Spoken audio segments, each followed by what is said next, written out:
You know, there's something amazing about the Winter Olympics. It's this global celebration of snow, of ice, of winter itself.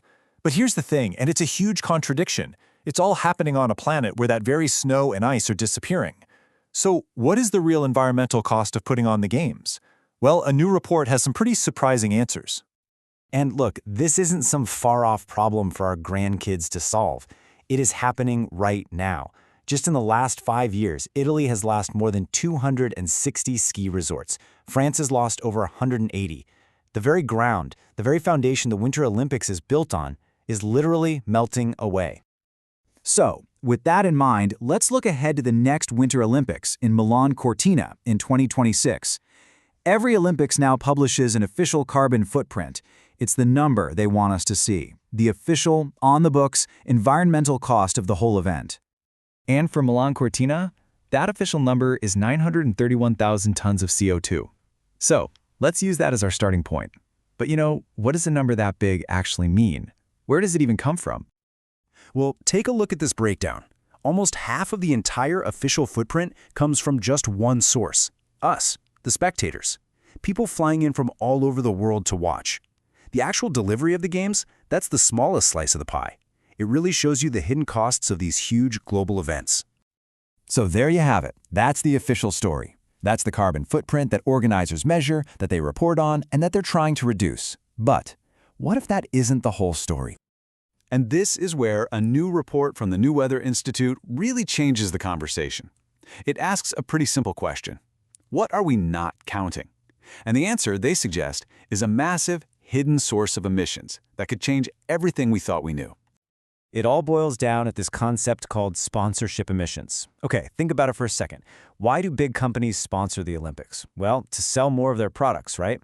And if those products are things like cars or plane tickets or fossil fuels, then that sponsorship deal is directly driving up emissions. And right now, those emissions are completely off the books. Now, this is the part that's just staggering. The bar on the left, that's the entire official footprint of the Games we just talked about.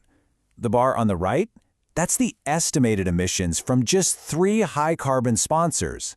It's not just a little bigger. It's over 40% bigger than the entire rest of the event combined. Just let that sink in for a moment. So who are these 3 sponsors? The report focuses its analysis on Eni, which is an Italian oil and gas giant, Stellantis, a massive automaker that owns brands you've heard of like Fiat and Maserati, and IT Airways, which is Italy's national airline. Okay, these numbers are huge, but they're still just numbers on a screen. Tons of CO2. What does all of that carbon actually do to the snow and ice that the Winter Olympics literally depend on to exist? The report connects those dots, and honestly, the picture it paints is pretty devastating. Let's start with just the official footprint, those 931,000 tons of CO2. According to the scientific models used in the report, those emissions will eventually lead to the melting of 2.3 square kilometers of snow cover, just gone from the landscape. If that's a little hard to picture, think of it this way. It's like wiping out more than 1,300 Olympic ice hockey rinks, an area that big just vanishing from the face of the Earth. Okay, but now let's add in those estimated sponsorship emissions from just those 3 companies. The total footprint more than doubles to over 2 million tons. And the impact? Well, that leads to a future loss of 5.5 square kilometers of snow cover. The damage is compounded. And it gets worse. We're not just talking about seasonal snow cover here. This combined footprint is projected to melt over 34 million tons of glacier ice around the world. So the very symbols of winter are being eroded by the emissions generated by the event that celebrates them. It is a pretty grim picture based on this report's findings. So, is there any way out of this? Well, the report argues that there is, and it says it's a path the Olympics have actually walked down before. This isn't the first time the Games have had to deal with what some might call a toxic sponsor. We need to go back in time, back to 1988, to the Calgary Winter Games. At that time, tobacco money was absolutely everywhere in sports, but a growing movement of athletes and health experts started asking a very simple question.